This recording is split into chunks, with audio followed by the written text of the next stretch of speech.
healing the social fabric, which is unraveled before our very eyes over the last half century. If you don't get real about it, if you don't tell the truth about it, if you don't stop making excuses, if you do not learn how to call a spade, despicable behavior, murderous behavior, violent, contemptible behavior deserves to be condemned. That's the other side of the underserved communities don't have enough program approach to the problem. If you're going to study a new area that you haven't been studying for, 40 or 50 years, how do you begin? I saw you did a podcast recently on BDS. How did you study that, or have you been studying that for a long time?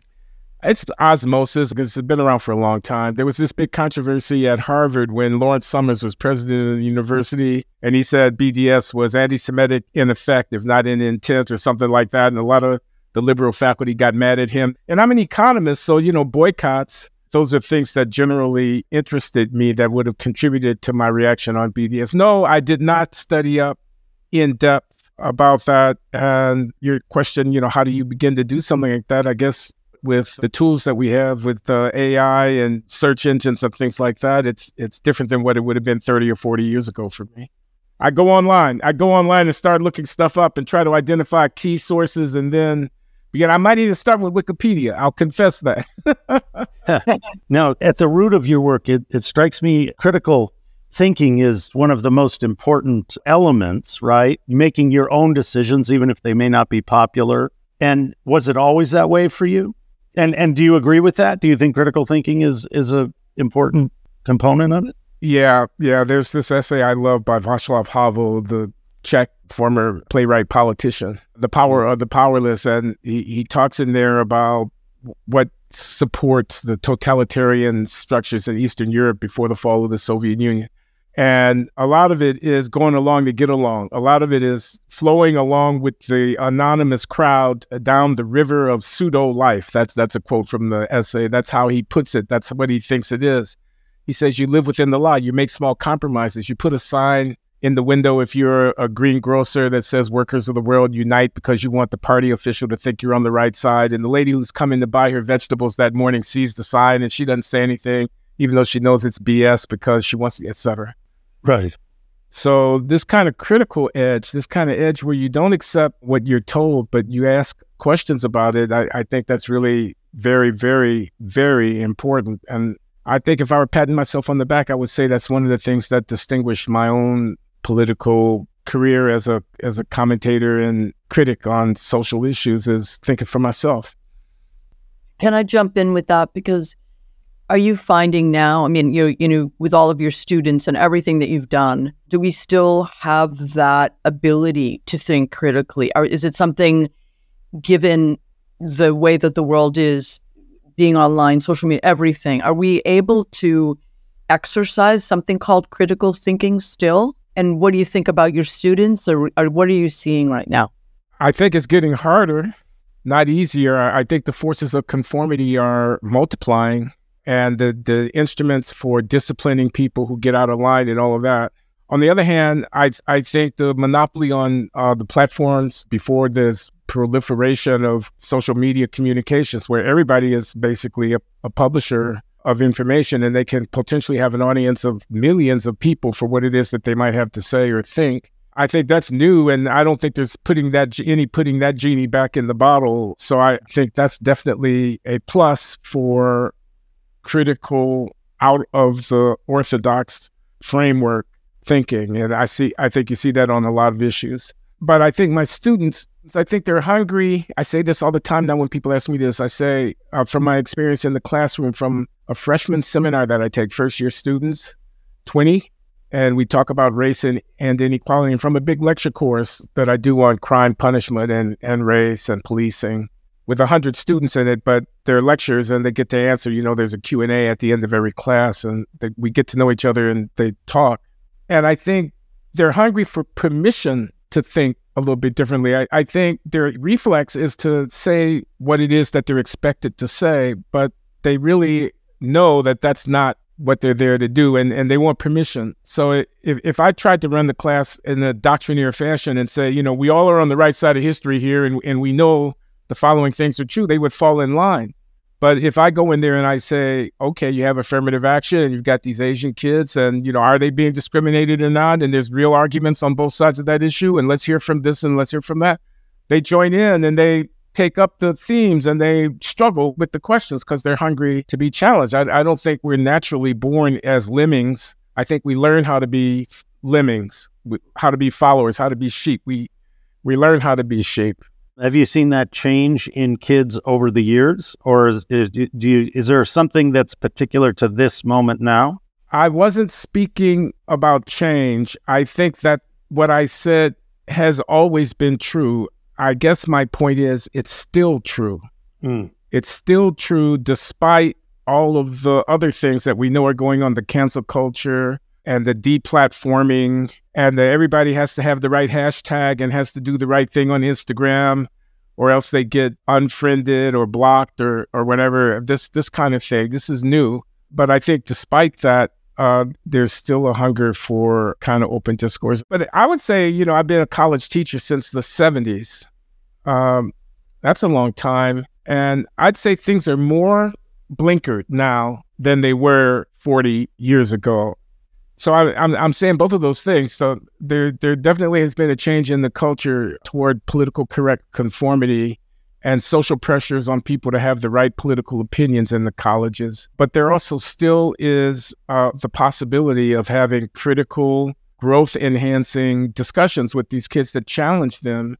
I mean, I tell my students from the very first day, I said, this is not a place that you come to get made comfortable, to be reaffirmed in your previously held beliefs. This is a place you come to get challenged. I'm not here to protect you from a contrary argument, an argument that is against your own inclination. I'm not here to protect you from that. I'm here to equip you to be able to answer effectively to those kinds of arguments with arguments of your own. So did they try and cancel you after you said that? Not yet. But you're such an example of somebody who is brave, who changes your mind, says things that some groups aren't going to like all the time. You're always sort of taking these positions that you believe in with your own critical thinking. So how do we model that kind of behavior, which is independent rigor of personhood? I don't know is my direct and honest answer. I'm sorry to be self-promoting, but I have an essay in which I take up this kind of a question. I call it Self-Censorship and Public Discourse, a Theory of Political Correctness, and it was published in 1994 in a sociology journal. I like it. I like it a lot. It's one of the best things I ever did. And in any case, long story short, I won't try to recapitulate, just to say I identify this problem of who will speak the truth. So everybody is banging the drums of war. Let it be the invasion of Iraq after 9/11, whatever. There are many wars. We could talk about them. I don't want to get controversial on your program. I'm trying to make a general point, not a controversial point. And the general point is they're banging the drums for war, but it might not be a good idea. It might be a very bad idea, but you don't want to be the only person saying don't go to war when everybody is saying that that's, you're Putin's puppet. You're in league with the enemy, or you're a fool, you're a naif, or you're a coward, or they want to strike. The union wants to strike. But we don't have any money in the strike fund. And the last offer from the bosses was not a bad offer, frankly. They met us halfway. You don't want to strike. But everybody's up there in the meeting. Who's going to stand up at the meeting and say to Black Lives Matter that guy that the cop shot was a thug and he had a knife, and we're not going to burn this city down because of that? Nobody wants to be that person. So this is a real problem. And the question is, what's the solution to the problem? And I theorize that at the end of the day, the only solution is heroism. It is somebody willing, notwithstanding the certainty that they're going to be crucified, perhaps literally, to speak for the truth. And that's a spiritual, not a political challenge at the end of the day. It's about humanity. It's about not allowing the light of my humanity to be shuttered by forcing this lie on me, making me say things that I don't believe that are true, or making me stay quiet in the face of outrage, in the face of things that I know that are incoherent, hypocritical, wrong, etc. And so the willingness to speak, notwithstanding the calculated consequence, negative consequence of doing so is what we ultimately rely on. Take a subject, it could be any subject. Let's say urban poverty, right? You know, there's a lot of people who have a lot of opinions. How do we start to take that apart and progress with the issue, which seems that we haven't progressed with very well in I don't know since when? Well, it's partisan, and they're going to be the left and the right. They're going to be the people who wanted law and order, who don't think there's a social program that's a solution for everything, and want to stress family values and that kind of thing. And then they're going to be people who are going to, I'm looking at the argument about Chicago, my hometown right now. Mayor Brandon Johnson, an African-American progressive mayor. They got a crime problem, homicide is through the roof in Chicago and so forth. Everybody knows the kind of thing you read the newspaper, how many killed over the 4th of July weekend, et cetera. And they talk about investing in communities, That's how the progressive Brandon Johnson administration, the African-American mayor who was elected, former employee of the Chicago Teachers Union, definitely a left of center Democrat. He doesn't think taxes are high enough on the wealthy, and he thinks that the city's fiscal footprint needs to be redirected toward more resources going to, quote, underserved communities, close quote. And if I were to say, and I actually am capable of saying this, if you don't get inside the family, I'm talking about where these kids are being raised. I'm talking about fathers. I'm talking about discipline. I'm talking about the example of decent living set by adult people, which children can see, inculcate, internalize, and follow into their adulthood. If you don't somehow get your hands on how these children are being socialized, such that you end up with a 12-year-old out on the street at 1 o'clock in the morning with a pistol, or a carjacking group of 3 or 4 teenagers who end up murdering somebody while they were taking their BMW, the oldest of whom is 16 years old, etc., then all the programs in the world are not going to do squat. And I'd be much more interested in seeing the pastor who is growing a church on the corner with devoted followers, whatever religion. I don't care what Bible they're reading. I know what Bible they're reading, but yeah. And who could reach into the lives of these young people and these families, counsel them, support them, guide them, give them a framework, substitute for the family structures that aren't there, big brothers and big sisters, adopt, this kind of thing. Healing the social fabric, which is unraveled before our very eyes over the last half century. If you don't get real about it, if you don't tell the truth about it, if you don't stop making excuses, if you do not learn how to call a spade, despicable behavior, murderous behavior, violent, contemptible behavior deserves to be condemned. That's the other side of the underserved communities don't have enough program approach to the problem. I know you asked me a question. You asked me, how do we reconcile or make progress when we have these sides? And I think it's very difficult. I don't have a pat answer. Well, maybe there isn't a pat answer. Drug addiction. I was walking in San Francisco, which is a city I've, worked in for, many, many years. And, I was walking actually to a church, to do some filming. And for the first time, I was really afraid because there was just drug addiction. And me and Priscilla have worked on drug addiction for many years. And this was the first time I felt like when I looked in people's eyes, it wasn't like, well, you give them a job or you give them a house or you give them, subsidy. It was like I looked in their eyes and I thought, well, wait a minute, I have no idea how you fix this because people just seem completely gone. And I was thinking, well, how do we even make progress on a problem like that? Well, that's a good question. I mean, there's some pat answers. There's treatment. There's interdicting the drugs coming into the country. I don't know. I'm not going to pretend to have any expertise about what do you do to contravene the scourge, which is addiction. I have personal experience with addiction in my own life, and I know what it takes to stop using when you're an addict. It's a real struggle. It's a great challenge. The hardest thing I ever had to do in my life really was to stop using. But the policy problem, I'm afraid I don't have any wisdom on that. What do you think the role of government is in our lives? Well, or what should it be? As somebody who just got through filing my 2023 income tax return, yeah, I'd say exactly. it's a big footprint. It's a very substantial footprint. Now, am I getting value for dollar? Man, you're going to have a hard time persuading me I'm getting value for dollar. Yeah.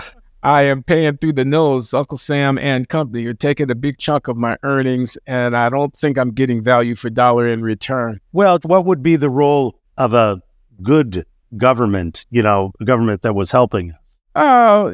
So I'm going to lean in a libertarian direction here a little bit and say something like minimal. You need a safety net and you need a rule of law. You need a framework for adjudicating the interactions amongst individuals and their public goods and, so on. And I'm not going to say national defense is not necessary or things like that. I'm not going to say public provision to the needy, to the elderly. It's not, I'm not, but minimal.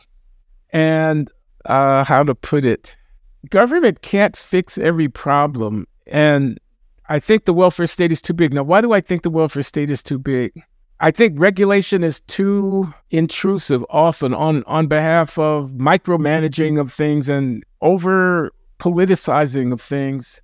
I'm not a big fan of the Green New Deal. I actually fret about the long-term implications of the politics of the climate crisis. I think there's waste. I think there's bureaucratic self-dealing. I think there's too much money in politics. Sorry, I'm rambling. I think I'm filibustering because That's I don't okay. want to answer your question, Okay. which is what's the role of government? And something less intrusive and less extensive and overbearing than what it is that we have right now, I would say. How do you think the culture pushes along these ideas? Can the culture help us move things along? Well, we're hopelessly consumerist. We're in the business of the pursuit of happiness and the consumption of goods and services and the ever expanding pie. I'm thinking about 2020, COVID, the Trump-Biden election, Black Lives Matter, George Floyd. And I'm wondering, about the culture in the context of that kind of political upheaval, where we stampeded into lockdowns by cultural trends. Did we overreact to the problem of police killings of young Black men and what became a kind of national moral panic around race and racial justice?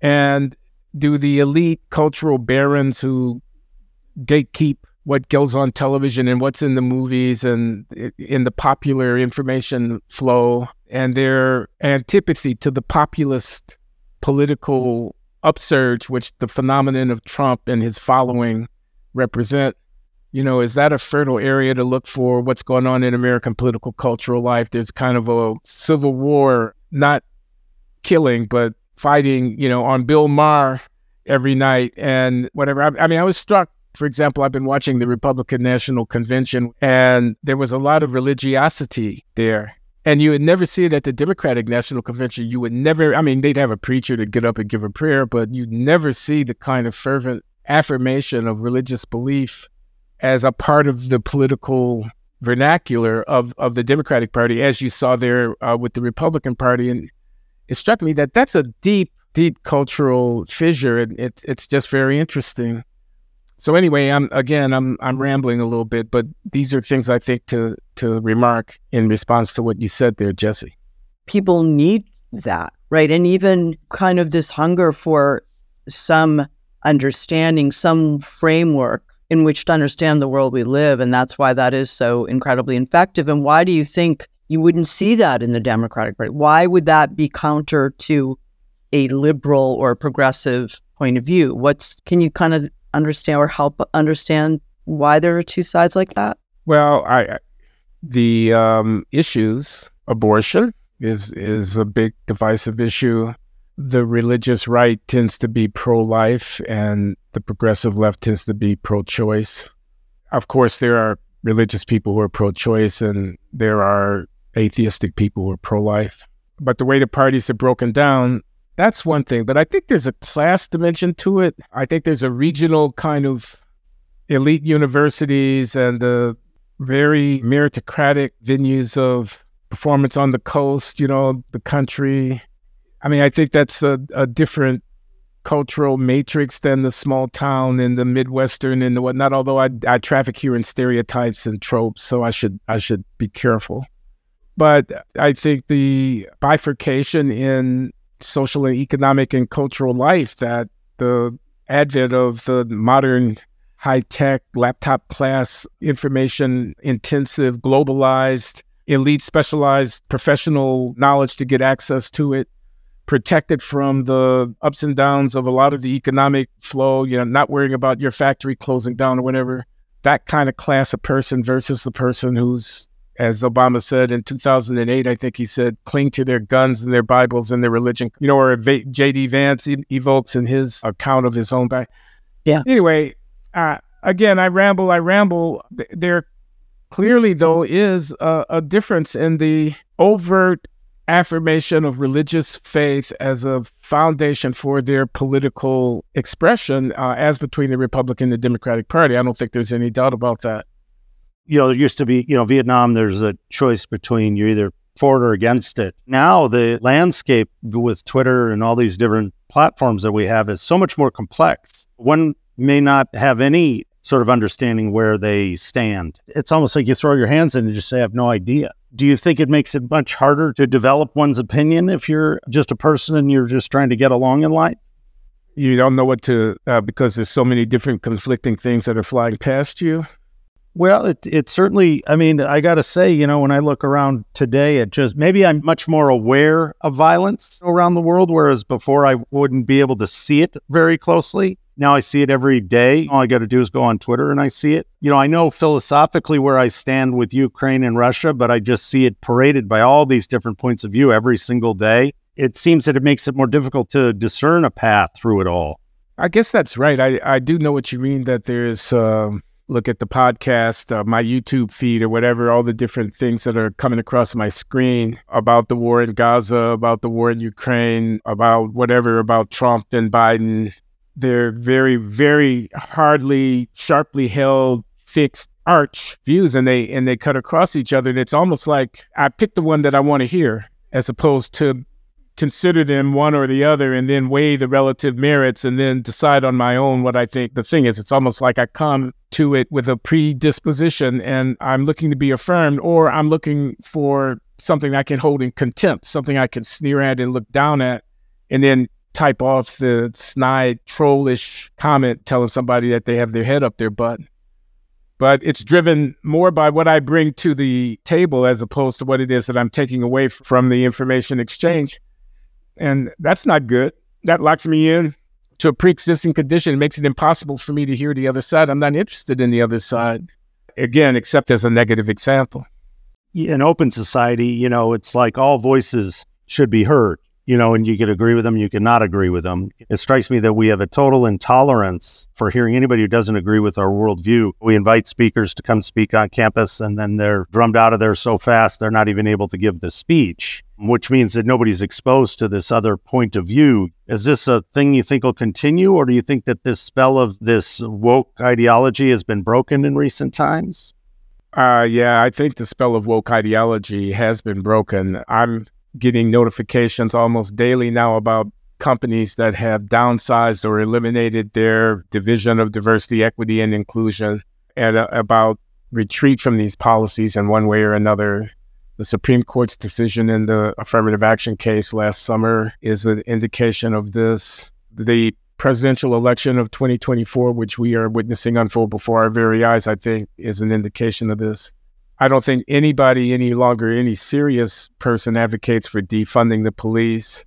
I think in the universities, getting rid of the SAT test is not as much of a fad as it was 3 or 4, 5 years ago. I think the reaction to the perceived I say perceived, some people will take that as controversial, but let me leave it at that, anti-Semitism of the protest on college campuses against Israel's conduct of the war in Gaza, and the fact that DEI type thinking, that the Israel phenomenon is a colonial project, that this is a racial domination question, this kind of thinking lies behind some of that protest, which has been discredited. The thinking has been discredited by defenders of Israel's right to exist and so forth and so on. And again, I'm not trying to provoke anything controversial here. I'm just trying to give an example that's a sign of DEI in eclipse, it seems to me. I mean, the president of the University of Pennsylvania, the president of Harvard University being forced out, both of them women of strong conviction in support of DEI type thinking over the inadequacy of their responses in the face of this kind of controversy. I think DEI has taken deserved hits. Ibram X. Kendi, the fabled academic at Boston University, How to Be an Anti-Racist author and so forth and so on, kind of publicly humiliated by the collapse of his research center. And, I could go on with examples of where I think the moral compelling character of the claims of the DEI brigades has been withering away. It's no longer got the cachet, no longer has the muscle. So I haven't even mentioned the efforts at the level of states to push back on curriculum battles about what's being taught in their schools about American history and so on. Florida is not the only place where these kind of conflicts are ongoing. Do you think we lurch towards progress? What's your feeling about where we're going as a nation, as a world? So I vacillate. I was asked that question by someone, Nick Gillespie, who interviewed me for Reason Magazine's podcast. And I told a story about why I'm sometimes optimistic. And the story was about Miguel and Emilio, who are contractors. They have a small contracting company that's doing work here at my home, my humble house here in Providence, Rhode Island. And these guys are respectively from Costa Rica and Guatemala. They are authorized immigrants to the United States of America, and they have a business. And they have families, and they have a church, and they have a home, and they have lives. And I've gotten to know them because they've been coming with their crews for months to my house to do, some reconstruction and stuff. And they're good people. And they've come here to make their lives here in this great country, which is an open society that allows for people with this kind of aspiration to do exactly what it is that they're doing. And when I think about the fact that people like Miguel and Emilio, who bent over backwards in order to get themselves here to the United States of America to make lives for themselves, and whom I have come to see are very, very fine people, are the future of my country, I'm optimistic. I'm thinking, despite all the BS, despite all the mess, we just might get there. We just might get there. We being the United States of America.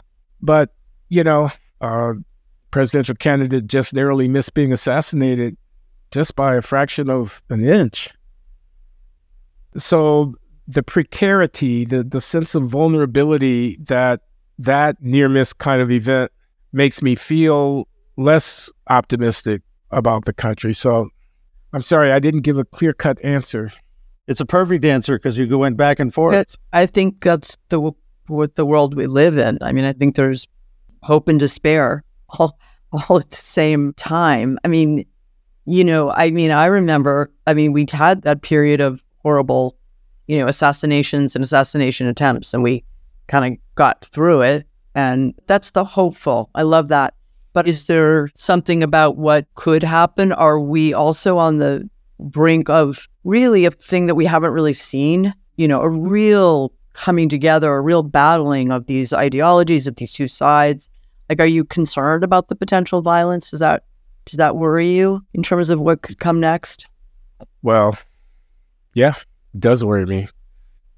I think if the unthinkable had actually transpired and then tempers flared and imprudent things get said and wildfires and rumors spread, and yeah, it would have been really terrible. Then there's an intemperate reaction of one kind or another. One thing leads to another. It's a very dangerous situation, it seems to me. Yeah, I agree. So I can remember when Barack Obama was elected the first African-American president, and people were all very much concerned about, the fact that there are people who might not want to see him carry out the duties of office. And what would have happened in the country should something, God forbid, have happened to him earlier in his tenure? I just don't know how you come back from something like that. Yeah, I guess you do, but it takes you to the brink. And I kind of feel that way about this, that it would take us to the brink. I mean, there's some things to say here, but they're kind of, confidence in institutions. People don't trust the press anymore unless it's their press. Yeah. The Supreme Court is under assault from the left. this election of 2020 is still doubted by a large number of people as to whether or not it was legitimate. And I don't think that's the last time we're going to hear that said about a presidential election. The universities stand discredited in a way after all of the taint from the woke takeover that we were just talking about, DEI and whatnot. A lot of people are wondering whether it's worth the candle to send your kid to a place for $75,000 a year where, they could become a plumber instead. Yeah.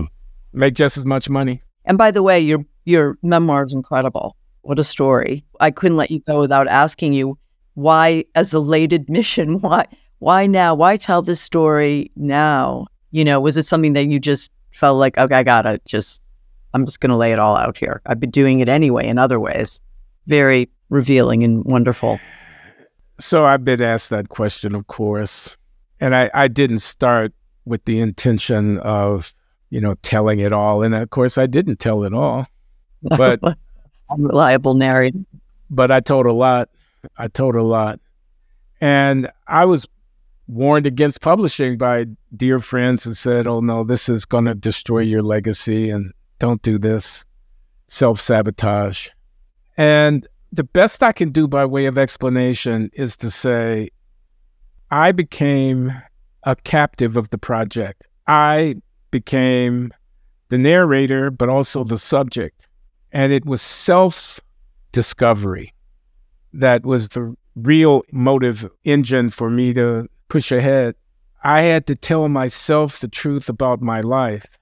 I discovered that I had built defensive mechanisms and elaborate rationalizations and self-exculpatory and self-justifying narratives to cover up the craven, bare, raw, ugly, visceral, gut-level stuff that was going on with me.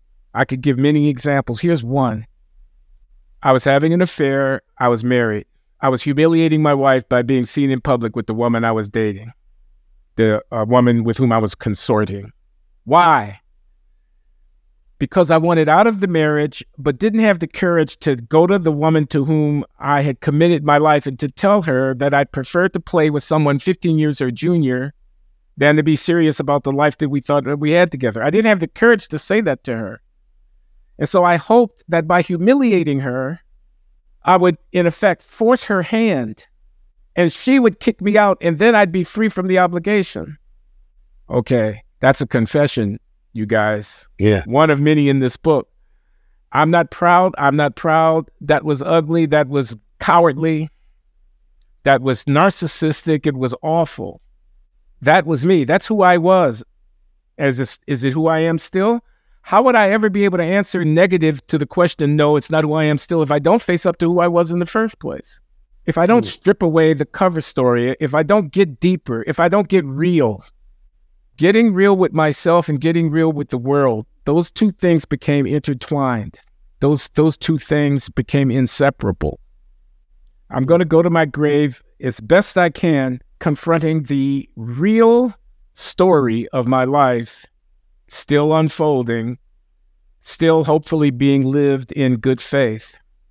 I think that's a beautiful way to talk about, what you were saying in the beginning also, facing a truth of how you actually feel about something and having the courage to keep asking whether it's about one's own life, spiritual and otherwise, personal life, and our belief systems, whatever one believes. So I think for everyone watching this, we all need to have the courage to do that because we all have our dark, shadow or whatever things about ourselves. I know I'm certainly looking at all of that in my own life.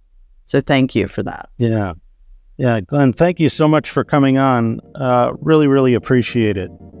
Incredibly insightful. Just really appreciate it. Well, Jesse and Priscilla, you're both very, very welcome.